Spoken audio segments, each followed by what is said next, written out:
সকলোকে নমস্কাৰ দিছোঁ। ফুলকবি গাজৰ চব্জি জ্বলাই দিছোঁ অলপ পানী বইল হ'বলৈ।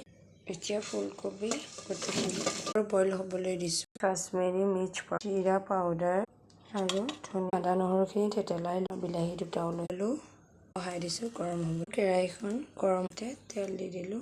গৰম হওঁতে পিঁয়াজখিনি হালধি দিলোঁ, নিমখ সোৱাদ অনুসৰি দি দিলোঁ, দি দিলোঁ, বিলাহীখিনিও দি দিলোঁ, নহৰুখিনিও দি দিলোঁ।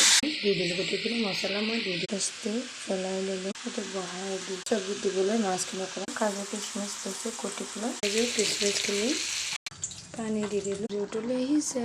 জুইটোৱা মাছকেইটা দি দিলোঁ। ফুলকবি আলু মটৰ গাজৰ চব্জি আপোনালোকে চাব আৰু বনাই চাব কেনেকুৱা হৈছে। ভাল লাগিলে শ্বেয়াৰ ছাবস্ক্ৰাইব কমেণ্ট সকলো কঠিয়াই লৈ আহোঁ। Bye bye.